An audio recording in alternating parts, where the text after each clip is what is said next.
वो सामान के बारे में बताइए जो आप अपने स्कूल जाते वक्त अपने साथ रखते हैं। उस सामान के बारे में सोचिए जब आप किसी लंबे सफ़र पर निकलते हैं तो अपने साथ में रखना पसंद करते हैं और रखना पड़ता भी है क्योंकि ज़रूरी है। उस सामान के बारे में बताइए जो आप तब अपने साथ ले जाना पसंद करते हैं जब आप किसी पिकनिक पर जाते हैं या किसी लंबी छुट्टी पर। इन सभी सामानों में आपको एक चीज़ कॉमन मिलेगी और वो होगा आपके खाने का टिफ़िन। यानी आप क्या खाएंगे रास्ते में, आपको जब भूख लगेगी तब, स्कूल में जब लंच टाइम होगा तब, और जब आप पिकनिक पर जाएंगे तब, है ना। दोस्तों, स्वागत है आपका तिवारी एकेडमी में। मेरी तरफ से आपको नमस्कार। और आज शुरू करने वाले हैं आज का वीडियो जो कक्षा 9 के सामाजिक विज्ञान में अर्थशास्त्र के अध्याय 4 को बताने वाला है, जिसका शीर्षक है भारत में खाद्य सुरक्षा। सबसे पहले बात करते हैं दोस्तों इस अध्याय के अवलोकन की। अवलोकन क्या करता है? अवलोकन हमें ये बताता है, अवलोकन करने का अर्थ ये है कि इस अध्याय की शुरुआत किस विषय वस्तु के साथ शुरू होने जा रही है, उसका क्या अर्थ है जिस पर हम इस अध्याय में चर्चा करेंगे, कौन कौन से वो महत्वपूर्ण तथ्य हैं, वो महत्वपूर्ण बिंदु हैं जो इस अध्याय में हमें दिए गए हैं, जिनके ऊपर हमें चर्चा करनी है या बात करनी है, और इस अध्याय का अंत किस तरह से होगा। ये सब कुछ हमें इस अवलोकन से ही तो पता चलता है। दोस्तों, सबसे पहले हमें यहाँ पर ये बताया है कि खाद्य सुरक्षा का अर्थ क्या होता है। सभी लोगों के लिए आप जानते हैं कि हमेशा से ही भोजन की उपलब्धता, यानी भोजन उपलब्ध रहे, पहुँच और उसे प्राप्त करने का जो है सामर्थ्य, है ना, यही तो है खाद्य सुरक्षा का असली और सही मायनों में अर्थ। दोस्तों, जब भी हम अनाज के उत्पादन या उसके वितरण की समस्या के विषय में बात करते हैं, या आप यूं कह लीजिए कि जब भी अनाज का उत्पादन या उसके वितरण की समस्या आती है तो सहज रूप से निर्धन परिवार इससे अधिक प्रभावित होते हैं। ये हमने पिछले अध्याय में बखूबी जाना कि निर्धनता क्या होती है। दोस्तों, खाद्य सुरक्षा सार्वजनिक वितरण प्रणाली, शासकीय सतर्कता और खाद्य सुरक्षा के खतरे की स्थिति में सरकार के द्वारा की गई कार्यवाही पर ही तो निर्भर करती है ना।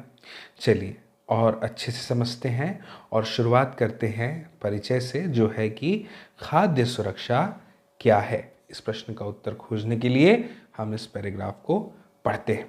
पहले हम जानेंगे कि खाद्य सुरक्षा क्या है और फिर हम बात करेंगे कि इसकी आवश्यकता आखिर क्यों है ना। कई बार ऐसा होता है कि जब आपके सामने ऐसे छोटे मोटे प्रश्न आते हैं तो आपको ऐसा लगता है कि आप कहीं ना कहीं इसका उत्तर जानते हैं, और मैं आपको बता दूं कि बात सही भी है, आप कुछ हद तक इन प्रश्नों के उत्तर को जानते भी हैं। लेकिन जब हम किसी चीज़ का अध्ययन करते हैं तो हमें उसे समग्र रूप से उसके सारे पहलुओं को जानने का अवसर और मौका मिलता है ना। तो चलिए अब समझते हैं कि खाद्य सुरक्षा क्या है। दोस्तों, जीवन के लिए भोजन उतना ही आवश्यक है। कितना आवश्यक है? जितना कि सांस लेने के लिए वायु, है ना। हमें अगर जीवित रहना है तो भाई भोजन तो हमारे लिए बहुत ज़रूरी है ना। लेकिन खाद्य सुरक्षा जो है दोस्तों, वो मात्र 2 वक्त की रोटी पाना नहीं होता। मान लीजिए हमने आज 2 वक्त की रोटी प्राप्त कर ली तो ये इसको आप खाद्य सुरक्षा नहीं कहेंगे, बल्कि ये उससे कहीं अधिक है, कहीं बढ़कर है। दोस्तों, खाद्य सुरक्षा के बहुत सारे आयाम हैं, उनमें से कुछ को हम यहाँ जानते हैं। सबसे पहले क वाले को देखते हैं। दोस्तों, खाद्य उपलब्धता का क्या अर्थ होता है आपको पता है? देश में जो खाद्य का उत्पादन होता है, जो खाद्य आयात होता है, और सरकारी अनाज भंडार जो हैं उनमें संचित जो पिछले वर्षों की स्टॉक हैं, उसे कहा जाता है खाद्य उपलब्धता या खाद्य उपलब्धता। मेरे मुंह से खाद निकल गया, जबकि सही उच्चारण जो है इसका वो है खाद्य। दूसरे नंबर पर देखिए दोस्तों, पहुंच का क्या अर्थ है कि खाद्य जो है प्रत्येक व्यक्ति को मिलता रहे, है ना, यानी भोजन सामग्री, अनाज आदि।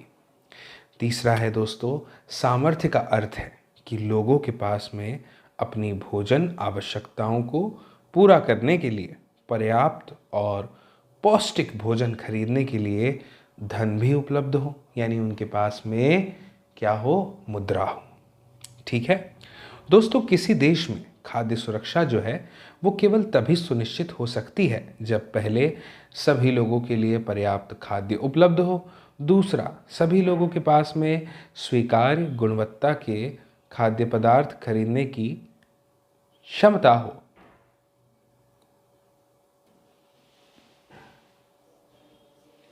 और तीसरा खाद्य की उपलब्धता में कोई बाधा नहीं हो।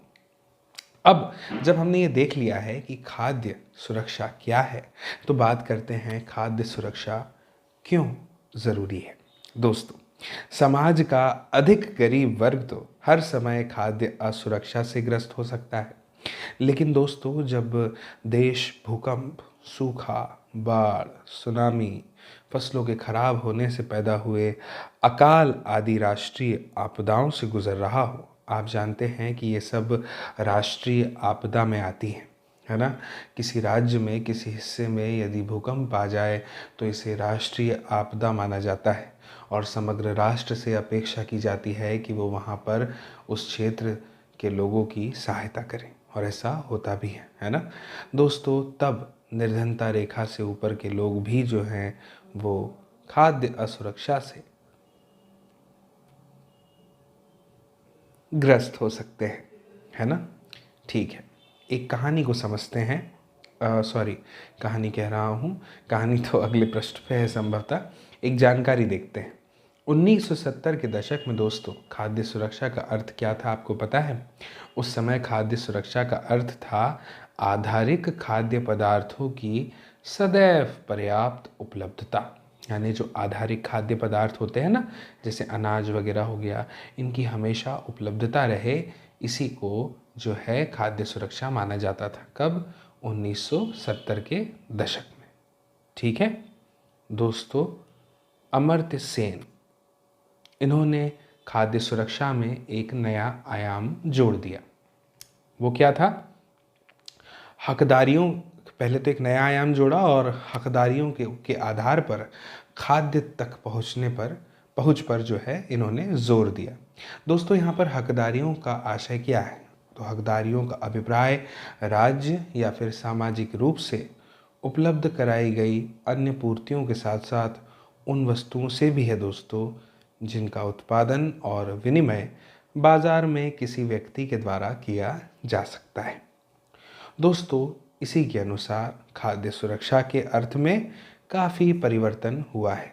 1995 की बात देख लीजिए। विश्व खाद्य शिखर सम्मेलन 1995 में दोस्तों एक घोषणा की गई।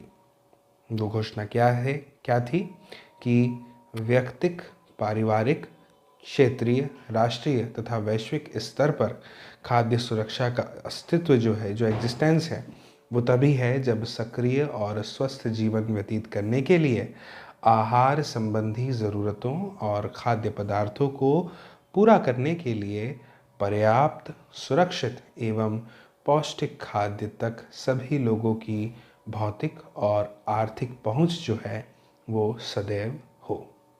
दोस्तों यह लिया गया है खाद्य एवं कृषि संगठन 1996 पृष्ठ 3 से।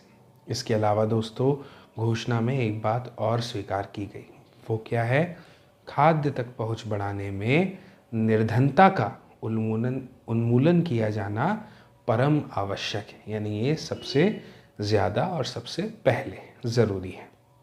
अब बात करते हैं दोस्तों एक और प्रश्न की। किसी आपदा के समय खाद्य सुरक्षा कैसे प्रभावित होती है? मान लीजिए कोई आपदा आ गई, कोई समस्या आ गई, जैसे भूकंप आ गया मान लीजिए, है ना, तो उस समय पे जो खाद्य सुरक्षा है वो किस प्रकार से प्रभावित होगी? अब समझिए दोस्तों, जब भी कोई प्राकृतिक आपदा आती है, जैसे सूखा हो गया, है ना, तो इसके कारण खाद्यान्न की कुल उपज में आ जाती है गिरावट, और इससे प्रभावित जो क्षेत्र होते हैं दोस्तों, उनमें खाद्य की कमी हो जाती है। और यही खाद्य की कमी की वजह से, इसी खाद्य की कमी के कारण कीमतें और अधिक बढ़ जाती हैं और कुछ लोग ऊंची कीमतों पर खाद्य पदार्थ नहीं खरीद सकते। दोस्तों, अगर यह आपदा अधिक विस्तृत क्षेत्र में आती है, जो कि अधिक विस्तृत है, फैला हुआ है, या अधिक लंबे समय तक बनी अगर रहती है, तो भुखमरी की स्थिति यहाँ पर पैदा हो सकती है। व्यापक भुखमरी से दोस्तों अकाल की स्थिति भी बन सकती है ना।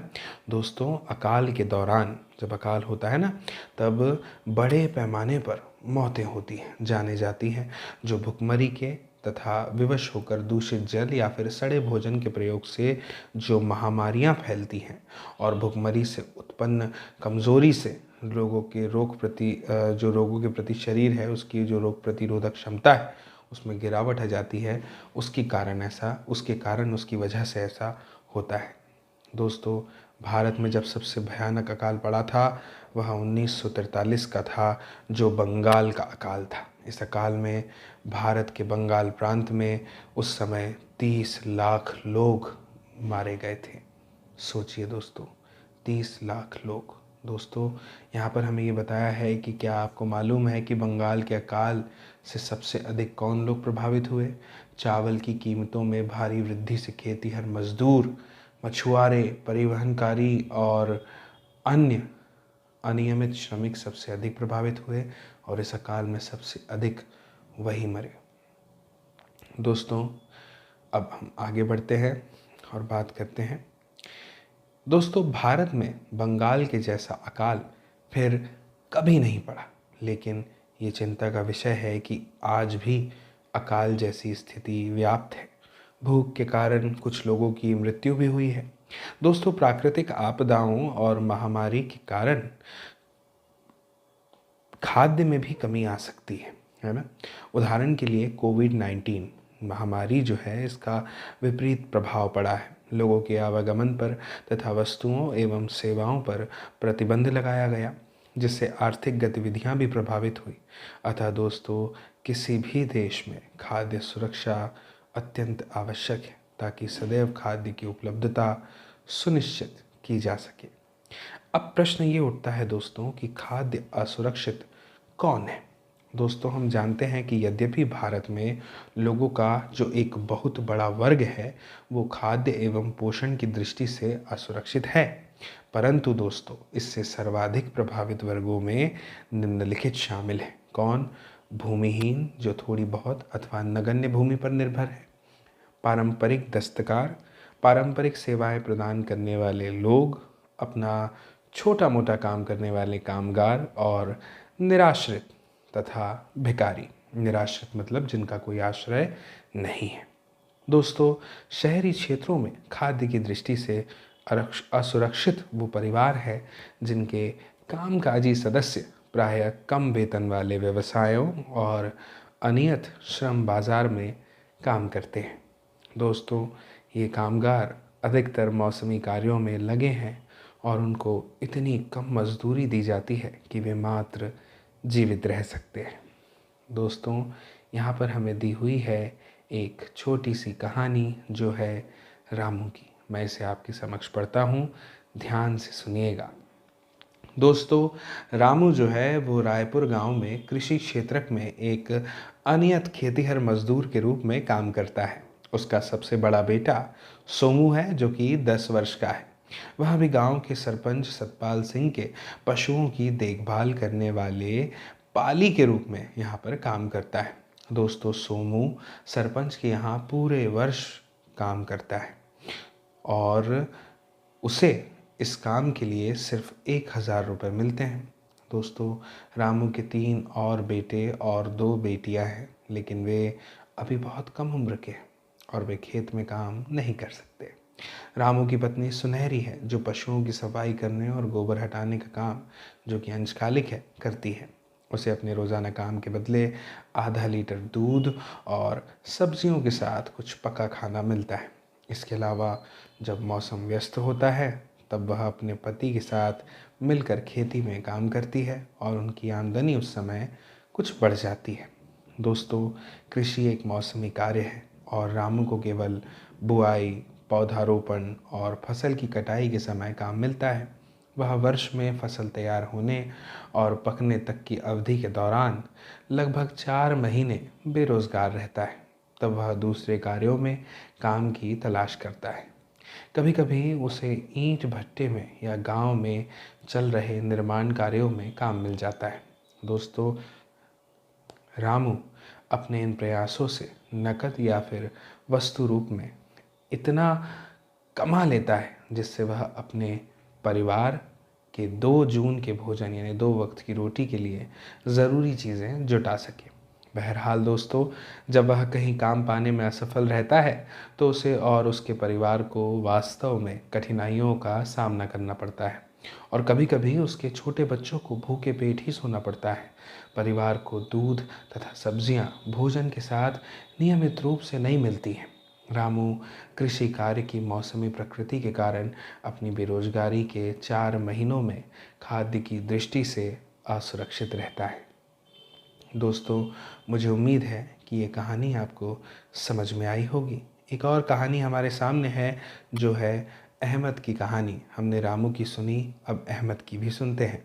दोस्तों, अहमद बेंगलोर में रिक्शा चलाता है। वह अपने 3 भाइयों, 2 बहनों और बूढ़े माँ बाप के साथ झुमरी तलैया से आया है। वह एक झुग्गी में रहता है। उसके परिवार के समस्त सदस्यों का पालन पोषण रिक्शा चलाने से होने वाली उसकी प्रतिदिन की आय पर निर्भर है। बहरहाल उसका रोजगार सुरक्षित नहीं है और उसकी आय प्रतिदिन घटती बढ़ती रहती है। कभी कभी वह इतना कमा लेता है कि समस्त दैनिक आवश्यकताओं की चीज़ें खरीदने के बाद वे अपनी आय में से कुछ बचा लेता है। और जो अन्य दिन होते हैं तब दोस्तों, अन्य दिनों में वह मुश्किल से इतना ही कमा पाता है जिससे वह दैनिक आवश्यकताओं की वस्तुएं ही खरीद सके। सौभाग्यवश दोस्तों, अहमद को एक पीला कार्ड प्राप्त है जो निर्धनता रेखा से नीचे के लोगों का पीडीएस कार्ड कहलाता है। इस कार्ड से अहमद अपनी दैनिक ज़रूरतों के उपभोग के लिए पर्याप्त मात्रा में गेहूं, चावल, चीनी और मिट्टी का तेल प्राप्त कर लेता है। दोस्तों, वह इन चीज़ों को बाज़ार की कीमत से आधी कीमत पर प्राप्त कर लेता है। वह अपना मासिक भंडार उस विशेष दिन खरीदता है जिस दिन दुकान निर्धनता रेखा के नीचे के लोगों के लिए खुलती है। इस तरह दोस्तों, अहमद अपनी इस अपर्याप्त आय से अपने बड़े परिवार का किसी तरह पालन पोषण कर रहा है, जहां वह अकेला कमाने वाला सदस्य है। मुझे उम्मीद है आपको ये कहानी समझ में आई है। चलिए अब आगे बात करते हैं। दोस्तों, खाद्य पदार्थ खरीदने में असमर्थता के साथ सामाजिक संरचना जो है वो भी खाद्य की दृष्टि से असुरक्षा में भूमिका निभाती है ना। अनुसूचित जाति, अनुसूचित जनजाति और अन्य पिछड़ी जातियों के कुछ वर्ग हैं। इनमें से खास तौर पर जो निचली जातियां हैं दोस्तों, उनका तो भूमि का आधार बहुत कमज़ोर होता है या फिर उनकी भूमि की उत्पादकता बहुत कम होती है। दोस्तों, वे खाद्य की दृष्टि से शीघ्र असुरक्षित हो जाते हैं। असुरक्षित होने का अर्थ है कि उनके पास खाद्य सामग्रियां लंबे समय तक के लिए रहे ये ज़रूरी नहीं है। दोस्तों, जो प्राकृतिक आपदाओं से प्रभावित हैं और जिन्हें काम की तलाश में दूसरी जगह जाना पड़ता है।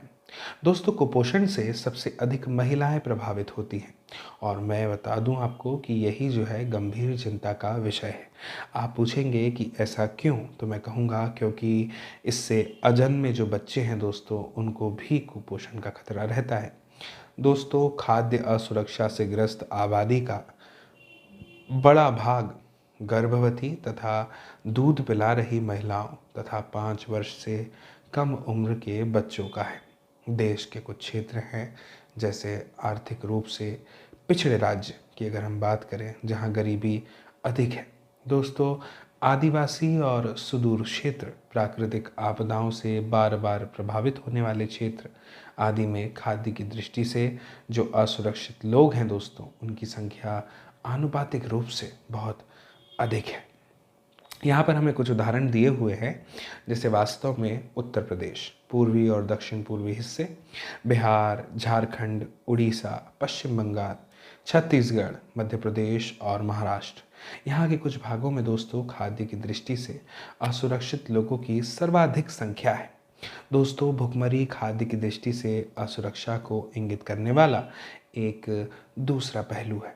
भुखमरी गरीबी की एक सिर्फ अभिव्यक्ति मात्र नहीं है दोस्तों, यह गरीबी लेकर के भी आती है। दोस्तों इसी तरह खाद्य की दृष्टि से सुरक्षित होने से वर्तमान में भुखमरी समाप्त हो जाती है और भविष्य में भुखमरी का खतरा जो है वो कम हो जाता है। आप ऐसा समझिए। भुखमरी के जो दोस्तों दीर्घकालिक और मौसमी आयाम हुआ करते हैं। दीर्घकालिक भुखमरी जो है दोस्तों मात्रा या गुणवत्ता के आधार पर आप ऐसा समझिए कि अपर्याप्त आहार ग्रहण करने के कारण ही होती है। दोस्तों गरीब लोग अपनी अत्यंत निम्न आय और जीवित रहने के लिए खाद्य पदार्थ खरीदने में अक्षमता के कारण दीर्घकालिक भुखमरी से ग्रस्त होते हैं। मैं आपको बता दूं कि मौसमी भुखमरी फसल उपजाने और काटने के चक्र से संबद्ध है, यानी जुड़ी हुई है। दोस्तों ये ग्रामीण क्षेत्रों की जो कृषि क्रियाएं होती हैं ना, उनकी मौसमी प्रकृति के कारण और इसके साथ ही नगरीय क्षेत्रों में अनियमित श्रम के कारण होती है। जैसे मैं आपको बता दूं, बरसात के मौसम में अनियत निर्माण श्रमिक को कम काम रहता है ना। और इसी तरह की भुखमरी तब होती है जब कोई व्यक्ति पूरे वर्ष काम पाने में अक्षम रहता है। ये एक सारणी है दोस्तों, इसमें दिखाया है कि मौसम के साथ ही दीर्घकालिक भुखमरी के प्रतिशत में भी कुछ गिरावट आई है। खैर चलिए अब आगे बढ़ते हैं और बात करते हैं स्वतंत्रता के बाद खाद्यान्नों में आत्मनिर्भर होना भारत का लक्ष्य रहा है। दोस्तों स्वतंत्रता के बाद ना भारतीय नीति निर्माताओं ने क्या किया, खाद्यान्नों में आत्मनिर्भरता प्राप्त करने के बहुत सारे उपाय किए, या बिल्कुल ऐसा कहिए कि सभी उपाय कर लिए।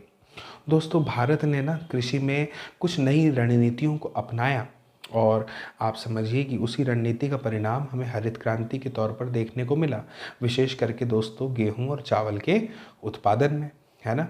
तत्कालीन प्रधानमंत्री इंदिरा गांधी जो थी, उन्होंने दोस्तों जुलाई 1968 में गेहूं क्रांति शीर्षक से एक विशेष डाक टिकट भी जारी किया और इसके कृषि के क्षेत्र में हरित क्रांति की प्रभावशाली प्रगति को आधिकारिक रूप से दर्ज किया। डाक टिकट का नाम क्या था? गेहूं क्रांति। किसने जारी किया? तत्कालीन प्रधानमंत्री इंदिरा गांधी ने। कब जारी किया? जुलाई 1968 में, है ना दोस्तों। आप ये जानकारी याद रखिएगा, पारीक्षिक दृष्टिकोण से थोड़ी महत्वपूर्ण है। दोस्तों गेहूं की सफलता हुई, उसके बाद चावल के क्षेत्र में सफलता की आप कह लीजिए कि पुनरावृत्ति हुई, है ना दोस्तों। बहरहाल अनाज की उपज में वृद्धि समानुपातिक तो नहीं थी। उत्तर प्रदेश और मध्य प्रदेश में अगर हम बात करें तो सर्वाधिक वृद्धि हुई, जो कि 44.01 और 30.21 करोड़ टन क्रमशः 2015-16 में है। इसके अलावा दोस्तों दूसरी ओर पश्चिम बंगाल और उत्तर प्रदेश में भी चावल के उत्पादन में उल्लेखनीय वृद्धि हुई, जो कि 15.75 और 12.51 करोड़ टन क्रमशः 2015-16 में है। अब बात करते हैं दोस्तों भारत में खाद्य सुरक्षा की। दोस्तों दशक 70 का जो था, उसके प्रारंभ में यानी उसकी शुरुआत में हरित क्रांति के आने के बाद से मौसम की विपरीत दशाओं के दौरान भी क्या हुआ कि देश में अकाल नहीं पड़ा। दोस्तों देश भर में उपजाई जाने वाली जो अलग अलग फसलें थी, उनके कारण जो भारत है वो पिछले 30 वर्षों के दौरान खाद्यान्नों के मामले में आत्मनिर्भर तो बन गया है ना। और सरकार के द्वारा सावधानी पूर्वक तैयार की गई खाद्य सुरक्षा व्यवस्था के कारण दोस्तों देश में खराब मौसम स्थितियों के बावजूद या किसी अन्य कारण से कह लीजिए, अनाज की उपलब्धता और भी सुनिश्चित हो गई है। दोस्तों इस व्यवस्था के 2 घटक हैं, आप कहेंगे कौन से? तो पहला है बफर स्टॉक और दूसरा है सार्वजनिक वितरण प्रणाली। सबसे पहला प्रश्न है कि बफर स्टॉक क्या है। ये एक महत्वपूर्ण प्रश्न भी है दोस्तों। बफर स्टॉक भारतीय खाद्य निगम यानी FCI के माध्यम से सरकार द्वारा अधिप्राप्त अनाज, गेहूं और चावल का एक भंडार है दोस्तों। भारतीय खाद्य निगम अधिशेष उत्पादन वाले राज्यों में किसानों से गेहूं और चावलों को खरीदता है।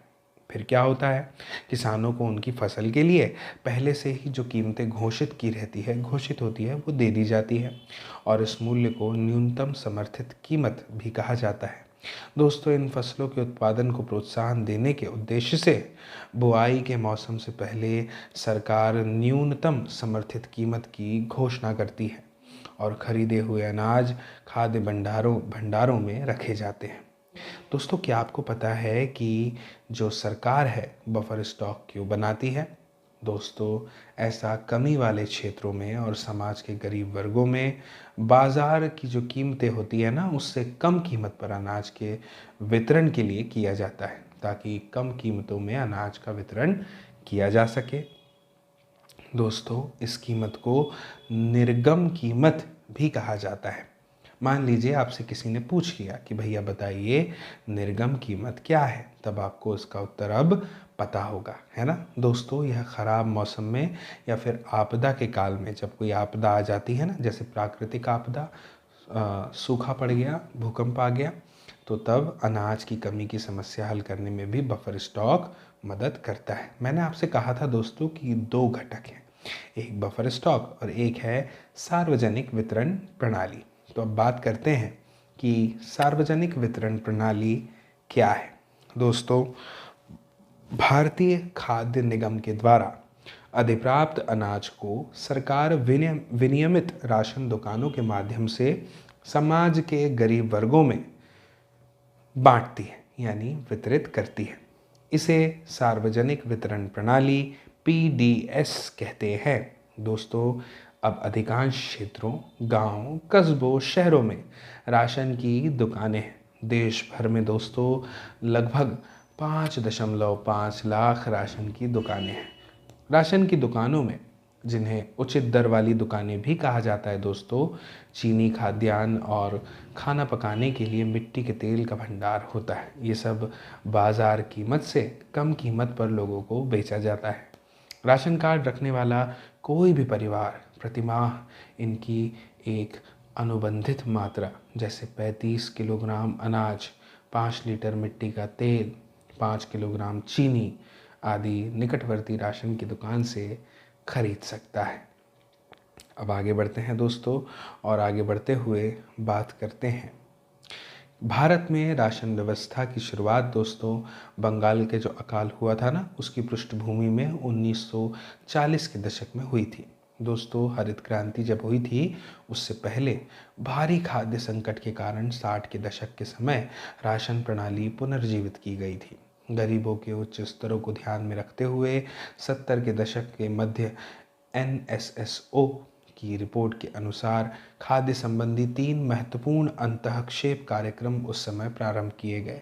सार्वजनिक वितरण प्रणाली, जो पहले से ही थी दोस्तों, लेकिन उसे और मजबूत इस समय किया गया। एकीकृत बाल विकास सेवाएं ICDS, जो प्रायोगिक आधार पर 1975 में शुरू की गई थी दोस्तों। काम के बदले अनाज, जो FFW 1977-78 में शुरू की गई थी दोस्तों। इन वर्षों में कई नए कार्यक्रम भी शुरू किए गए और कार्यक्रमों को चलाने के बढ़ते अनुभवों के आधार पर हमें यहाँ बताया गया है कि अन्य कार्यक्रमों का भी पुनर्गठन किया गया। अगर बात करें दोस्तों वर्तमान की, तो वर्तमान में अनेक गरीबी उन्मूलन कार्यक्रम जो हैं PAP चल रहे हैं, जो अधिकतर ग्रामीण क्षेत्रों में हैं। इनमें दोस्तों स्पष्ट रूप से घटक खाद्य भी है, जहां सार्वजनिक वितरण प्रणाली, दोपहर का भोजन आदि विशेष रूप से खाद्य की दृष्टि से सुरक्षा के कार्यक्रम हैं। इसके बाद में दोस्तों अधिकतर PAP जो हैं वो भी खाद्य सुरक्षा को बढ़ाते हैं। रोजगार कार्यक्रम गरीबों की आय में बढ़ोतरी करके खाद्य सुरक्षा में बड़ा योगदान करते हैं। चलिए अब आगे बात करते हैं कि सार्वजनिक वितरण प्रणाली की वर्तमान स्थिति क्या है।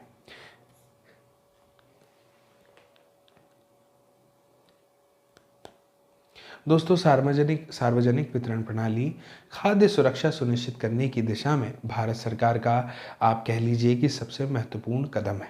दोस्तों, प्रारंभ में ये प्रणाली सबके लिए थी और निर्धनों और गैर निर्धनों के बीच कोई भेद इसमें नहीं किया जाता था। लेकिन बाद के वर्षों में दोस्तों, सार्वजनिक वितरण प्रणाली को अधिक दक्ष और अधिक लक्षित बनाने के लिए संशोधित किया गया। दोस्तों, 1992 में 1992 में देश के 1700 ब्लॉकों में संशोधित सार्वजनिक वितरण प्रणाली RPDS दोस्तों शुरू की गई और इसका लक्ष्य दूर दराज और पिछड़े क्षेत्रों में सार्वजनिक वितरण प्रणाली से लाभ पहुंचाना था। दोस्तों, जून 1997 से जितने भी क्षेत्रों में गरीब थे ना, उनको लक्षित करने के सिद्धांत को अपनाने के लिए आप समझिए कि लक्षित सार्वजनिक वितरण प्रणाली यानी TPDS प्रारंभ की गई और ये पहला मौका था जब निर्धनों और गैर निर्धनों के लिए दोस्तों कुछ कीमत नीतियां अपनाई गई। ठीक है, इसके अलावा हमें ये भी बताया है कि 2000 में 2 विशेष योजनाएं, अंत्योदय अन्न योजना और अन्नपूर्णा योजना की शुरुआत की गई। दोस्तों, इन दोनों योजनाओं का संचालन सार्वजनिक वितरण प्रणाली के वर्तमान नेटवर्क से जोड़ दिया गया है ना। सार्वजनिक वितरण प्रणाली की कुछ महत्वपूर्ण विशेषताओं का जो सारांश है वो आप इस सारणी में ज़रूर पढ़ सकते हैं, है ना। दोस्तों, कुछ क्षेत्र जो कमी वाले क्षेत्रों में आते हैं उनमें खाद्य पूर्ति के माध्यम से अकाल और भुखमरी की व्यापकता को रोकने में एक महत्वपूर्ण भूमिका इन योजनाओं ने, कार्यक्रमों ने निभाई है। दोस्तों, न्यूनतम समर्थित कीमत और अधिप्राप्ति ने क्या किया है कि खाद्यान्नों के उत्पादन की वृद्धि में कुछ योगदान दिया है और कुछ क्षेत्रों में किसानों को आय सुरक्षा भी प्रदान की है। तथापि दोस्तों, सार्वजनिक वितरण प्रणाली को अनेक आधारों पर कड़ी आलोचना का सामना करना पड़ा है। अनाजों से ठसाठस भरे अन्न भंडारों के बावजूद दोस्तों भुखमरी की घटनाएं हो रही हैं। FCI के भंडार अनाज से भरे हुए हैं, कहीं अनाज सड़ रहा है तो कुछ स्थानों पर चूहे अनाज खा रहे हैं। नीचे दिया गया आरेख है 4.2 में दोस्तों केंद्रीय पूल में खाद्यान्न का स्टॉक और इसकी मोजा मानदंडों में जो अंतर है उसको यह बता रहा है। इसी के बीच दोस्तों मैं आपको बता दूं कि सहायकी यानी सब्सिडी क्या होता है। ये वो भुगतान है जो सरकार द्वारा किसी उत्पादक को बाजार कीमत की अनुपूर्ति के लिए किया जाता है। सहायकी से घरेलू उत्पादकों के लिए ऊंची आय कायम रखते हुए दोस्तों उपभोक्ता कीमतों को कम किया जा सकता है ना। दोस्तों, इसके बाद आगे हमें जानकारी दी गई है कि वर्ष 2014 में FCI के पास गेहूं और चावल का भंडार जो है वो 65.2 करोड़ टन था, जो न्यूनतम बफर प्रतिमान से तो बहुत अधिक था, लेकिन फिर भी ये बफर स्टॉक प्रतिमानों से लगातार ऊंचा बना रहा। दोस्तों, सरकार के द्वारा शुरू की गई जो अलग अलग योजनाएं हैं उनके अधीन खाद्यान्नों का जो वितरण है उसके द्वारा स्थिति में सुधार हुआ है। अनाज वितरण से हालातों में दोस्तों सुधार आया है और इस बात पर तो अब आम सहमति है कि बफर स्टॉक का उच्च स्तर बेहद अवांछनीय है और यह बर्बादी भी है। दोस्तों, विशाल खाद्य स्टॉक का भंडारण बर्बादी और अनाज की गुणवत्ता में ह्रास यानी कमी के अतिरिक्त उच्च रखरखाव की लागत के लिए भी तो जिम्मेदार है। न्यूनतम समर्थित कीमत को कुछ वर्ष के लिए स्थिर रखने पर दोस्तों इस समय गंभीरता से विचार करना चाहिए, है ना। दोस्तों, वर्धित न्यूनतम समर्थित कीमत पर अनाज की अधिक खरीदारी जो है यहाँ पर बताया गया है कि प्रमुख अनाज उत्पादक राज्य जैसे कि पंजाब, हरियाणा और आंध्र प्रदेश की ओर से डाले गए दबाव का ही तो नतीजा है। और इसके अलावा दोस्तों चूँकि खरीदारी जो है कुछ समृद्ध क्षेत्रों में भी मुख्यतः 2 फसलें गेहूं और चावल तक सीमित है, इसीलिए दोस्तों न्यूनतम समर्थित कीमत में वृद्धि ने क्या किया है, विशेष रूप से जो खाद्यान्न है उनके अधिशेष वाले राज्यों के किसानों को अपनी भूमि पर मोटे अनाजों की खेती समाप्त करके धान और गेहूं उपजाने के लिए भी प्रेरित किया है। जबकि मैं आपको बता दूं कि मोटे अनाज गरीबों का प्रमुख भोजन है। ये क्षेत्र कौन से हैं? पंजाब, हरियाणा, पश्चिमी उत्तर प्रदेश, आंध्र प्रदेश और कुछ सीमा तक पश्चिम बंगाल। दोस्तों, NSSO है ना 558 नंबर की रिपोर्ट के अनुसार अगर माने तो ग्रामीण भारत में प्रति व्यक्ति चावल की खपत 6.38 किलोग्राम वर्ष 2004-05 से घटकर 5.98 किलोग्राम प्रति वर्ष 2011-12 में हो गया है। इस चित्र को देखिए, भंडारों में खाद्यान्न ले जाते हुए किसानों का यह चित्र दर्शाने का प्रयास किया गया है। दोस्तों, नगरीय भारत में प्रति व्यक्ति प्रतिमाह चावल की खपत 4.71 किलोग्राम से घटकर 4.49 किलोग्राम 2011-12 में हो गया है। ऐसी ही कुछ जानकारी और यहाँ पर हमें दी हुई है और हमें बताया है कि एक बड़ी समस्या साबित हो रही है दोस्तों, जब राशन की दुकानें इन अनाजों को बेच नहीं पाती तो जो एफसीआई है उसके गोदामों में अनाज का विशाल स्टॉक जमा हो जाता है। और हाल ही के वर्षों में दोस्तों, एक और कारण से सार्वजनिक वितरण प्रणाली में भी गिरावट आ गई है। पहले क्या होता था दोस्तों, प्रत्येक परिवार के पास में निर्धन या गैर निर्धन राशन कार्ड हुआ करता था, जिसमें चावल, गेहूं, चीनी आदि वस्तुओं का एक निश्चित कोटा होता था। ये प्रत्येक परिवार को एक समान निम्न कीमत पर बेचे जाते थे। आज दोस्तों, आप जो 3 प्रकार के कार्ड देखते हैं और जो कीमतों की श्रृंखला देखते हैं, पहले ऐसी वो नहीं थी। बड़ी संख्या में परिवार राशन की दुकानों से अनाज खरीद सकते थे। हाँ, उनका कोटा निश्चित था। इनमें निम्न आय वर्ग के परिवार शामिल थे, जिनकी आय निर्धनता रेखा से नीचे के परिवार की आय से थोड़ी ही अधिक हुआ करती थी। अब 3 भिन्न कीमतों वाले टीपीटीएस की व्यवस्था में निर्धनता रेखा से ऊपर वाले किसी भी परिवार को राशन दुकान पर बहुत ही कम छूट मिलती है ना दोस्तों। इसके बाद में हमें बताया गया है सहकारी समितियों की खाद्य सुरक्षा में क्या भूमिका है। दोस्तों समझिएगा, भारत में विशेष रूप से दोस्तों देश के दक्षिणी और पश्चिमी भागों में अगर हम देखें तो सहकारी समितियां भी खाद्य सुरक्षा में एक महत्वपूर्ण भूमिका निभा रही है। दोस्तों, सहकारी समितियां निर्धन लोगों को खाद्यान्न की बिक्री के लिए कम कीमत वाली दुकानें खोलती हैं। और उदाहरण के लिए तमिलनाडु में जितनी राशन की दुकानें हैं दोस्तों, उनमें से करीब 94% सहकारी समितियों के माध्यम से चलाई जा रही हैं। दिल्ली में मदर डेयरी उपभोक्ताओं को दिल्ली सरकार के द्वारा निर्धारित नियंत्रित दरों पर दूध और सब्जियां उपलब्ध कराने में तेजी से प्रगति कर रही हैं। गुजरात में दूध और दुग्ध उत्पादों में अमूल एक और सफल सहकारी समिति का उदाहरण है। इसने देश में श्वेत क्रांति ला दी है। देश के विभिन्न भागों में कार्यरत सहकारी समितियों के और अनेक उदाहरण हैं, जिन्होंने समाज के विभिन्न वर्गों के लिए खाद्य सुरक्षा सुनिश्चित कराई है। दोस्तों, इसी तरह महाराष्ट्र में एकेडमी ऑफ डेवलपमेंट साइंस यानी एडीएस ने विभिन्न क्षेत्रों में अनाज बैंकों की स्थापना के लिए क्या किया कि गैर सरकारी संगठनों के नेटवर्क में सहायता की है, संगठनों के नेटवर्क में। और एडीएस गैर सरकारी संगठनों के लिए दोस्तों खाद्य सुरक्षा के विषय में प्रशिक्षण और क्षमता निर्माण कार्यक्रम संचालित करती है। दोस्तों, अनाज बैंक अब धीरे धीरे महाराष्ट्र के अलग अलग यानी विभिन्न भागों में खुलते जा रहे हैं।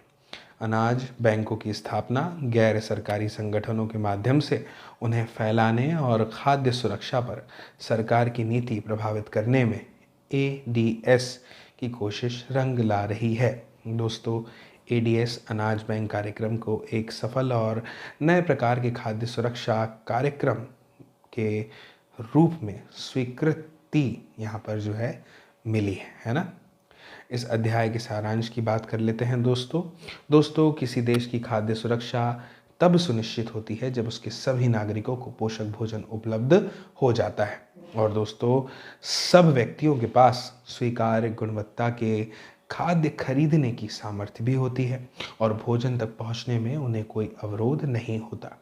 दोस्तों, निर्धनता रेखा से नीचे जो लोग रह रहे हैं, खाद्य की दृष्टि से सदैव ही वो असुरक्षित रहते हैं, जबकि जो संपन्न लोग हैं वो भी आपदाओं के समय खाद्य की दृष्टि से असुरक्षित हो सकते हैं। दोस्तों, यद्यपि भारत में लोगों का एक बड़ा वर्ग खाद्य और पोषक तत्वों की असुरक्षा से ग्रस्त है, हम जानते हैं दोस्तों कि सबसे अधिक प्रभावित समूह ग्रामीण क्षेत्रों में भूमिहीन और गरीब परिवार और बहुत कम वेतन वाले कार्यों में लगे लोग, और शहरी क्षेत्रों की अगर बात करें तो मौसमी कार्यों में लगे अनियत श्रमिक हैं, है ना।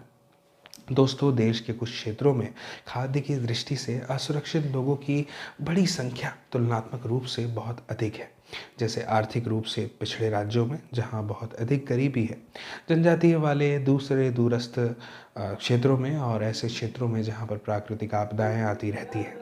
दोस्तों, समाज के सभी वर्गों के लिए खाद्य की उपलब्धता सुनिश्चित करने के लिए भारत सरकार ने सावधानीपूर्वक खाद्य सुरक्षा प्रणाली को तैयार किया है। इसके दो घटक हमने देखे, एक बफर स्टॉक और एक सार्वजनिक वितरण प्रणाली।